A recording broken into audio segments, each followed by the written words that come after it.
മറ്റു വാർത്തകളിലേക്ക്. ഷിരൂരിൽ കാണാതായ അർജുനായുള്ള തെരച്ചിൽ അവസാനിപ്പിച്ച് പ്രാദേശിക മുങ്ങൽ വിദഗ്ധനായ ഈശ്വർ മൽപെ.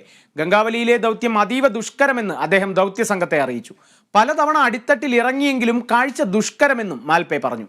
വിശദാംശങ്ങളുമായി മേഘന മുരളി ചേരുന്നുണ്ട്.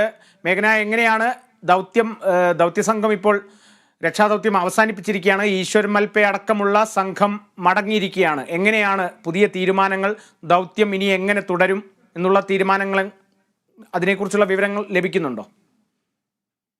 കാളിദാസ്, ഇന്നത്തെ തിരച്ചിൽ 13ാം ദിവസത്തെ തിരച്ചിൽ താൽക്കാലികമായി നിർത്തിവെച്ചു കഴിഞ്ഞു. അതിനുശേഷം ഇനി നാളെ വീണ്ടും തിരച്ചിൽ പുനരാരംഭിക്കുമെന്നുള്ളതാണ് കാർവാർ MLA ഇപ്പോൾ വ്യക്തമാക്കുന്നത്. കേരള, കർണാടക മുഖ്യമന്ത്രിമാർ ഫോണിൽ സംസാരിച്ചു. അതിനുശേഷം നാളെയും ഈ ഒരു തിരച്ചിൽ തുടരാനുള്ള ഒരു ധാരണ ഉണ്ടാക്കിയിട്ടുണ്ട് എന്നും കർണാടക MLA പറയുന്നു. അതിനായി തൃശ്ശൂരിൽ നിന്ന് പുതുതായി ഒരു ഡ്രഡ്ജിംഗ് യന്ത്രം കർണാടകയിലെ ഷിരൂർ മേഖലയിലേക്ക് കൊണ്ടുവരാനുള്ള ഒരു ധാരണയും കൂടി ഉണ്ടാക്കിയിട്ടുണ്ട്. അത് നാളെ തന്നെ അതിന്റെ നടപടിക്രമങ്ങൾ ആരംഭിക്കുമെന്നും പറയുന്നു. പക്ഷേ MLA കൂട്ടിച്ചേർക്കുന്ന ഒരു കാര്യം എന്ന് പറയുന്നത്, കാലാവസ്ഥ അനുകൂലമാണെങ്കിൽ മാത്രമേ ഇതിൽ എന്തെങ്കിലും തരത്തിലുള്ള ഒരു നടപടികൾ എടുക്കാൻ കഴിയുള്ളൂ എന്നുള്ളതാണ്. ഗംഗാവാലി നദി കരകവിഞ്ഞൊഴുകുകയാണ്, കലങ്ങി ഒഴുകുകയാണ്. അതുകൊണ്ട് ഈ പ്രാദേശിക മുങ്ങൽ വിദഗ്ധരടക്കം ഈ ഒരു ദൗത്യത്തിൽ നിന്നോ ഈ തെരച്ചിൽ നിന്നോ മടങ്ങിയ ഒരു സ്ഥിതിക്ക് വീണ്ടും ഒരു തെരച്ചിൽ തുടരണമെങ്കിൽ കാലാവസ്ഥ അനുകൂലമാകണമെന്നുള്ളതാണ്. ഇന്ന് 3 മണിക്ക് തന്നെ തെരച്ചിൽ അവസാനിപ്പിക്കുന്ന തരത്തിലുള്ള ഒരു നിർദ്ദേശങ്ങൾ വന്നതും വലിയ തരത്തിൽ പ്രതിഷേധത്തിനിടയാക്കിയിരുന്നു. അർജുന്റെ ബന്ധു ജിതിനടക്കം ഈ ഒരു തരത്തിൽ തിരച്ചിൽ അവസാനിപ്പിക്കരുത് എന്നുള്ളൊരു ആവശ്യവുമായി മുന്നോട്ട് വന്നു. കോഴിക്കോട് നിന്ന് മന്ത്രി മുഹമ്മദ് റിയാസ് മാധ്യമങ്ങളെ കണ്ടത് ഈ ഒരു ആവശ്യം മുന്നോട്ട് വെച്ചുകൊണ്ടായിരുന്നു. അതായത് ഇത്ര പെട്ടെന്ന് തിരച്ചിൽ അവസാനിപ്പിക്കരുത് എന്നുള്ളതാണ്.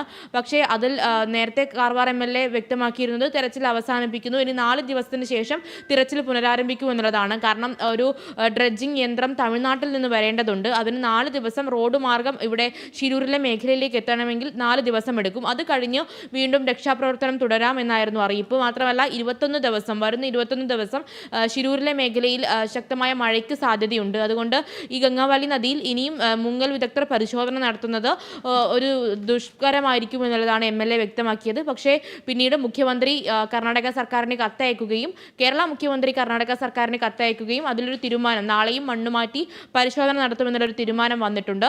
എന്തായാലും ഈ ഒരു തിരച്ചിൽ ദുഷ്കരമാകുന്ന അല്ലെങ്കിൽ വിഫലമാകുന്ന ഒരു സാഹചര്യത്തിൽ കോഴിക്കോട്ടെ അർജുന്റെ വീടെന്ന് പറയുന്നത് പ്രതീക്ഷ നഷ്ടപ്പെട്ട ഒരു രീതിയിൽ, അർജുന്റെ വീടെന്നല്ല കേരളക്കാരെ മുഴുവനായും ഈ അർജുന്റെ തിരിച്ചുവരവിന് കാത്തിരുന്നവർ ഒരു നിരാശരാകുന്ന ഒരു സാഹചര്യമുണ്ട്. കാരണം ഈശ്വർ മൽപെ അടക്കം പറയുന്നത് നിരവധി തവണ പുഴയിൽ മുങ്ങി പരിശോധന നടത്തിയെങ്കിലും ഒന്നും കണ്ടെത്താൻ കഴിഞ്ഞില്ല എന്നുള്ളതാണ്.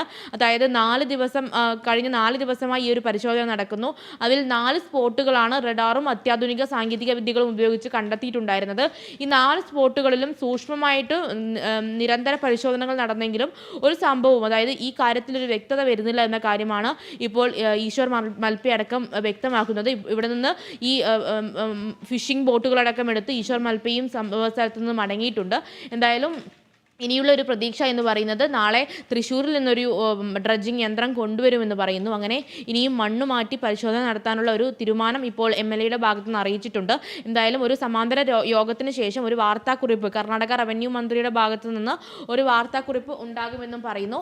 അതിനുശേഷമായിരിക്കും ഒരു ധാരണ ഈ കാര്യത്തിൽ ഉണ്ടാവുക. പക്ഷേ ഇതുവരെയുള്ള കഴിഞ്ഞ 13 ദിവസങ്ങളായി അതിനൂതന സാങ്കേതിക വിദ്യകൾ ഉപയോഗിച്ച് NDRFും ആർമിയും നേവിയും ഒടുവിൽ പ്രാദേശിക മുങ്ങൽ വിദഗ്ധരെ അടക്കം കൊണ്ടുവന്നുണ്ടായിട്ടുള്ള തിരച്ചിൽ വിഫലമാണ്. അതിൽ ഒരു വ്യക്തതയും, അർജുൻ എവിടെയാണ്, നേരത്തെ അർജുന്റെ ലോറി കണ്ടെത്തും അല്ലെങ്കിൽ അർജുൻ തൊട്ടരികെ എന്നുള്ള വാർത്തകളൊക്കെ വന്നിരുന്നെങ്കിലും അവിടെയൊന്നും തിരച്ചിൽ നടത്തിയിട്ടും ഇതൊന്നും ഈ തിരച്ചിൽ വിഫലമാകുന്ന ഒരു സാഹചര്യമാണ് ഷിരൂരിലുള്ളത്.